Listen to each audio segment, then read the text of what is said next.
আনসান viewers, welcome back to পিকিটি English mentor. আজকে আমরা এসএসসি পরীক্ষায় রাজশাহী বোর্ড 2026 সালে এসেছে যে টেক কোয়েশনটি, সেই টেক কোয়েশনটি আমরা আজকে সমাধান করব। ওকে, তো চলো শুরু করি। Number one, the beauty of a moonlit night is wonderful. একটি চাঁদনি রাতের সৌন্দর্য ওয়ান্ডারফুল, বিস্ময়কর, চমৎকার। হ্যাঁ, সো এই বাক্যটার মধ্যে একটু খেয়াল করো, সাবজেক্টটা কিন্তু একটু জটিল। The beauty of A moonlit night, একটি চাঁদনি রাতের সৌন্দর্য। তো বেসিক্যালি এখানে বাক্য যে মূল যে সাবজেক্ট সেটা হচ্ছে সৌন্দর্য। ওকে, তো অনেকেই আমরা এই জায়গাটায় ভুল করে ফেলি। এই আসলে সাবজেক্টটা ধরতে পারি। তো সৌন্দর্য, তো সৌন্দর্য হচ্ছে একটা অ্যাবস্ট্রাক্ট নাউন। তো তোমরা যারা নাউন চিনো না, জানো না, তোমরা আমার ইউটিউব চ্যানেলে নাউনের একটা ভিডিও দেওয়া আছে। সো আশা করি তোমরা ওই ভিডিওটা যদি দেখে আসো তাহলে তোমাদের এই প্রবলেমটা থাকবে না। তো সৌন্দর্য হচ্ছে অ্যাবস্ট্রাক্ট নাউন। এটা হচ্ছে যে নাউন গুলো তুমি ফিল করতে পারো, টাচ করতে পারো না, সেগুলো হচ্ছে অ্যাবস্ট্রাক্ট নাউন। ঠিক আছে, সো সৌন্দর্যকে টাচ করা যায় না, অনুভব করা যায়, ফিল করা যায়। সো এটা হচ্ছে একটা অ্যাবস্ট্রাক্ট নাউন। তো অ্যাবস্ট্রাক্ট নাউনের পরিবর্তে অল টাইম সাবজেক্ট ইট হয়। তা একটি চাঁদনি রাতের সৌন্দর্য চমৎকার। সো এখন তারপর আমি আরো একটু বিশ্লেষণ করি তোমাদের সহজে মনে রাখার জন্য।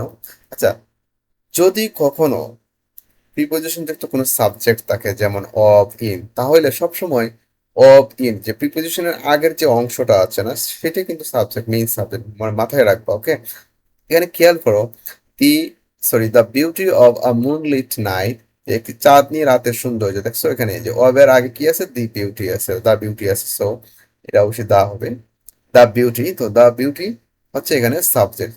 তাহলে দা বিউটি সাবজেক্ট, এটা হচ্ছে অ্যাবস্ট্রাক্ট নাউন। আর অ্যাবস্ট্রাক্ট নাউনের পরিবর্তে সবসময় কি হয়, সাবজেক্ট প্রোনাউন ইট হয়। So আমরা এখানে ইট লিখবো। ওকে, আর যেহেতু সাবজেক্ট অক্সিলারি ভার্ব যে বাক্যটা আছে, সো অক্সিলারি ভার্ব ইজ আছে, ইজ দিয়ে আমাদের টেক করতে হবে। যেহেতু বাক্যটা অ্যাফার্মেটিভে আছে, সো আমাদেরকে নেগেটিভ টেক করতে হবে, ইজ অন টি। ওকে, আশা করি বুঝতে পারছো। তো বাক্যটা আমি আবার পড়ছি। The beauty of a moonlit night is wonderful, একটি চাঁদনি রাতের সৌন্দর্য চমৎকার, তাই না? নাম্বার টু, এভরিবডি এনজয়স ইট। এভরিবডি এনজয়স ইট, সবাই বা প্রত্যেকেই এটা উপভোগ করে, সবাই এটা উপভোগ করে। তো এখানে এভরিবডির পরিবর্তে আমরা জানি দে হয়, সাবজেক্ট দে লিখবো।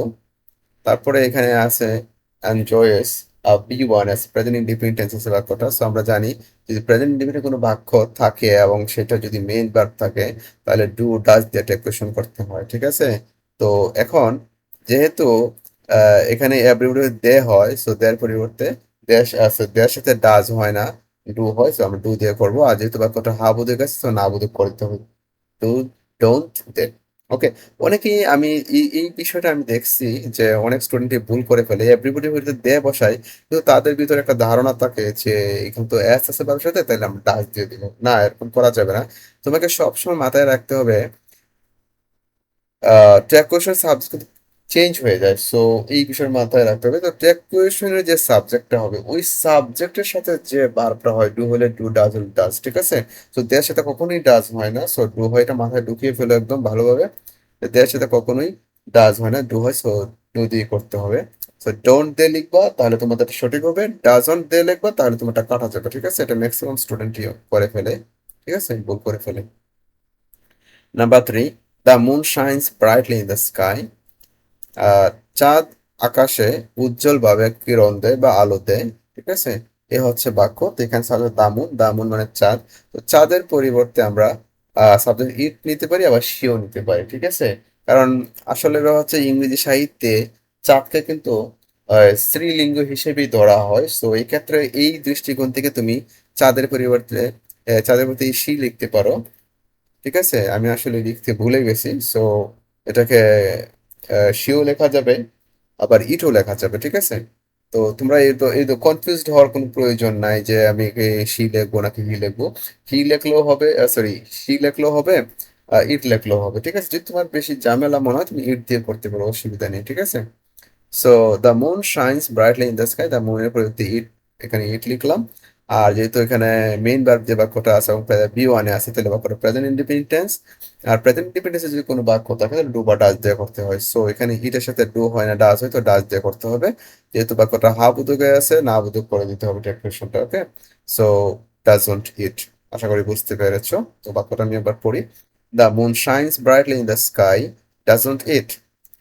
আকাশে চাঁদ উজ্জ্বলভাবে কিরণ দেয়, তাই না বা তাই নয় কি?